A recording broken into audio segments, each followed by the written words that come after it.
big round of applause for our guest speaker, Dave Armano.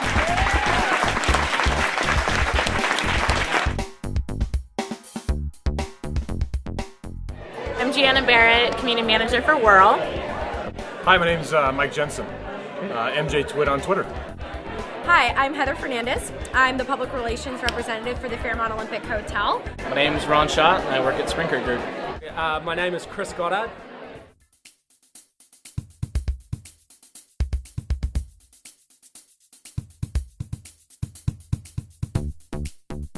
So for me, the connection is really having that voice to call on that is outside the company walls, but they're still living and breathing brands a lot of the time. You think of people like Walmart moms and all these other people, Tropicana moms, who are doing blogging for these brands, and they're actually living that brand every day, whether they know it or not. And when a brand can actually tap into them and have them become ambassadors for them and start talking to other people about their brands in a real way, it creates good all around. It enables brands to do a little bit of background research and find out how people are actually talking about their brands, and it gives them a chance to connect with people on a one-to-one level.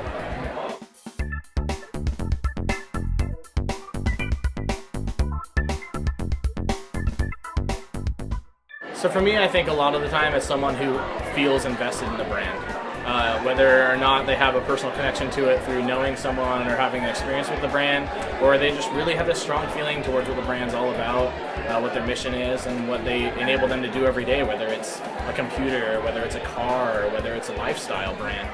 You're really thinking about these people who are living that brand every day, and that's what enables them to take that next step and say, I want to kind of wear this on my t-shirt and say I'm part of this.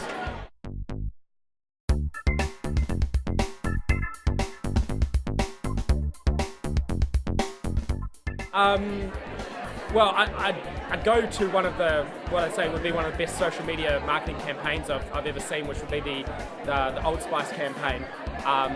The reason I bring that up is in terms of creating social media advocates, was that they created something that was so viral, so powerful, that not only did they get many of the top social media voices, like some of the top people on Twitter, Alyssa Milano, Ashton Kutcher, Demi Moore, all these people to interact with them and further push out their campaign. They got normal people talking about it in a way where it became, they became almost instant pop culture. It wasn't that people were talking about a brand or talking about a product. They were talking about the cool Old Spice guy, but it was all synonymous with the brand, and it was beautifully executed. Everyone will say that, but in terms of everyone who retweeted that, everyone who shared that, and in part became an advocate for that brand. And so creating something that just draws people in so powerfully and just compels them to share it again and again and again. They got millions and millions of views within just a couple of days, and hell, I buy Old Spice now because I think of the awesome. I really do. I think of, it's such a purchase that you don't really think about. I think, well, cool black guy in the Old Spice commercial, I'm going to buy that. And that's because there was just so much buzz around that, and they just created so many powerful, they just got everyone talking about it in just a couple of days. It was phenomenal.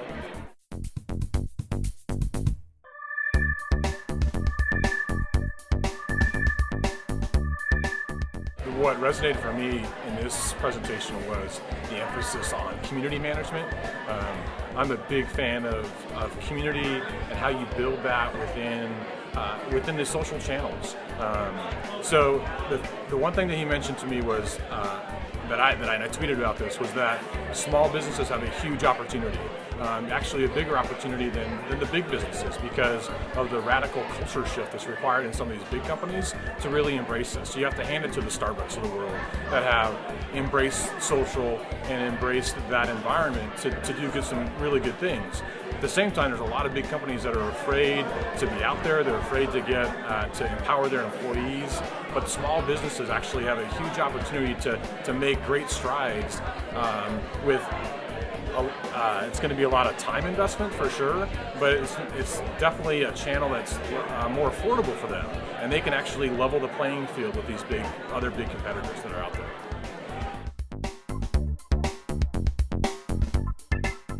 I think what people tend to forget when they're talking about social media is the word social.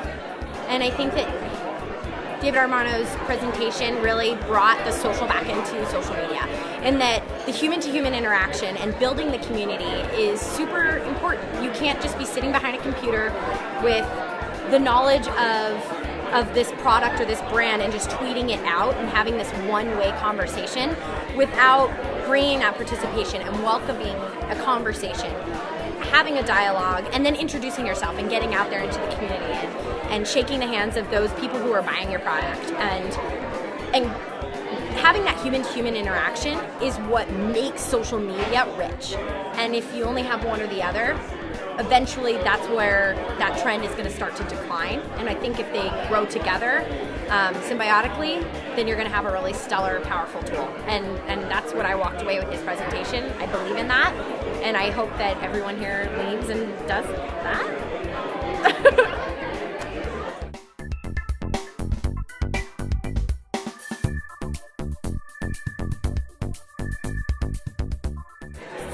The two that come to mind are two local brands. Queen Anne is my neighborhood in Seattle that I actually want to follow, kind of some businesses locally. And the two that I don't hide on Facebook are Wink Cupcakes, which are great because they actually share every day on Facebook their specials, like their cupcake specials, which I've told myself I actually need to hide them so I don't see every single day, like peanut butter cupcake special or whatever. But and then Queen Anne Avenue Books is my absolute favorite because they actually share reviews. They post when there's the new Pulitzer Prize winner. They share kind of what's going on in the store today, like this person came in, or it's a cold day, or we have cookies for everybody. But it's really personal, and they're my personal neighborhood bookstore. So I really like how they treat their Facebook community.